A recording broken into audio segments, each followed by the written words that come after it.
और दोस्तों, आज का हमारा नया टॉपिक है दशमलव संख्याएं।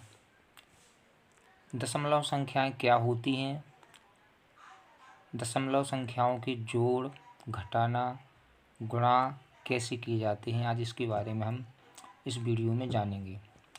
वीडियो को देखने से पहले वीडियो को शेयर और सब्सक्राइब जरूर कीजिएगा। ठीक है, तो दशमलव संख्याएं वो संख्याएं होती हैं जिनका हर 10 या 10 की घात में हो, वो दशमलव संख्याएं कहलाती है।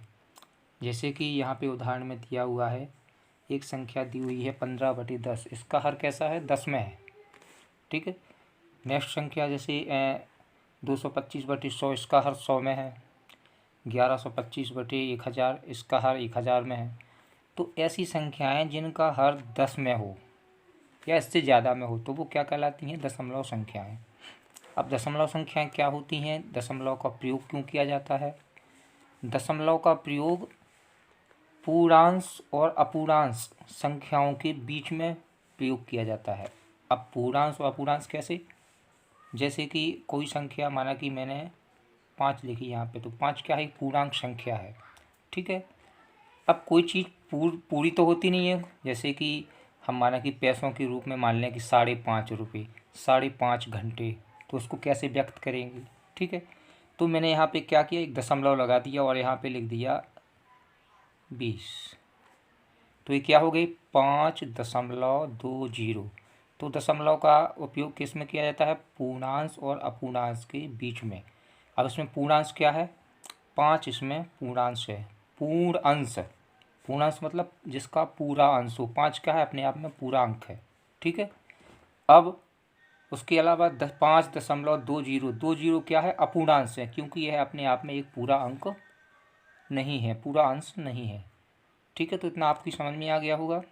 जैसे कि यहाँ पे हमने देखा कि 15/10, ठीक है, 15/10 इसमें हम यदि 10 का भाग देंगे 15 में तो कितनी बार जाएगा, एक बार जाएगा। उसके बाद कितना, 5 बचेगा, तो 10 पन्ना 50, तो कितना आ गया इसका आंसर, 1.5। तो जी क्या हो गई, दशमलव संख्या में बदल गई।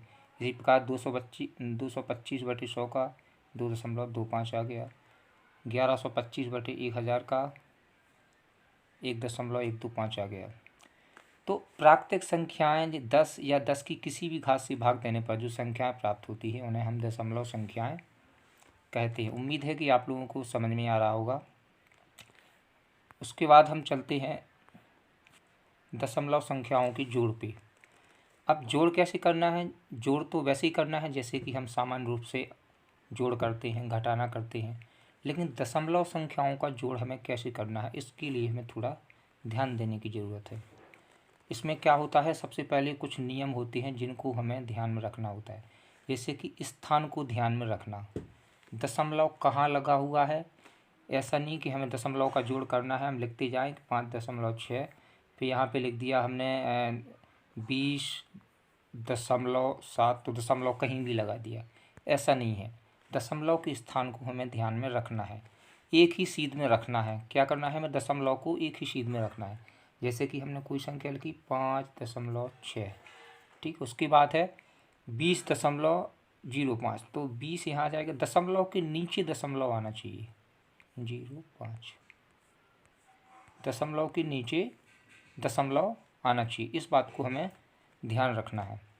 नेक्स्ट बिंदु है, दशमलव बिंदु को पूर्णांश भाग को पूर्णांश की ओर और अपूर्णांश भाग को दशमलव बिंदु के दाईं ओर ही लिखना है। कैसा, दशमलव बिंदु को पूर्णांश भाग के पूर्णांश की ओर। जैसे हमने बताया पूर्णांश यानी जो पूरा अंक है, माना कि हमने अभी एक संख्या बताई थी आपको 5.6, ठीक है, तो इसमें पूर्णांश कौन सा है, 5 है, और अपूर्णांश दशमलव के बाद दाईं साइड, दाहिने हाथ की तरफ जो संख्या है वो अपूर्णांश होती है। अपूर्णांश भाग को दशमलव बिंदु के दाईं ओर ही रखना है। यानी मेरे कहने का मतलब है कि इसमें क्या करना था, दशमलव में दशमलव के नीचे दशमलव आना चाहिए, तभी हम दशमलव वाली संख्याओं का जोड़ घटाना कर पाएंगे, अन्यथा पूरा गलत हो जाएगा। ठीक है, जैसे एक एग्जाम्पल दिया हुआ है, संख्याओं 5.003, 9.0 900.84, 934.86, 7500.900 का। तो उन सभी संख्याओं को हमने नियमानुसार रख लिया है। कैसे? देखिए, दशमलव बिंदु को दशमलव बिंदु के नीचे ही रखना है। इस वीडियो में आप देख सकते हैं दशमलव के नीचे ही दशमलव है। पूर्णांश भाग पूर्णांश की ओर है और अपूर्णांश भाग अपूर्णांश की ओर है। जैसे इसमें पूर्णांक भाग कौन से हैं?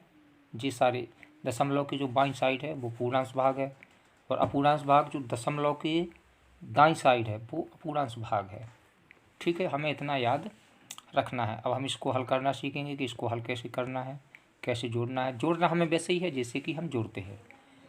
जैसे कि यहाँ पे क्या है, 3 का 3 आ जाएगा, 6 और 4 10, 10 का 0 आ जाएगा, हासिल 1 आ जाएगी, 8 और 8 16, 17 9 26, 6 आ जाएगी, हासिल कितनी आई अपनी 2, 2 और 5 7 और 4 11, हासिल 1, 3 और 1 4 आ जाएगा,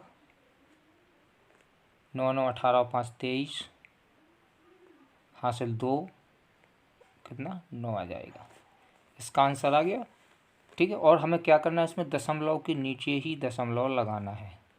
इतना हमें याद रखना है कि दशमलव के नीचे ही दशमलव आना चाहिए। यदि हमने संख्याओं को उलटफेर कर दिया, दशमलव कहीं है, पहली संख्या का दशमलव कहीं है, दूसरी का कहीं है, तीसरी का कहीं है, तो हमारा आंसर ही पूरा का पूरा गलत हो जाएगा।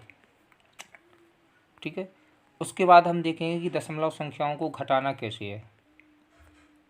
अब दशमलव संख्याओं को घटाना भी वैसे ही है। इसमें भी हमें वही नियम याद रखना है कि दशमलव के नीचे दशमलव आना चाहिए। ठीक, पूर्णांश भाग पूर्णांश की ओर आना चाहिए, अपूर्णांश भाग दशमलव की दाईं ओर आना चाहिए।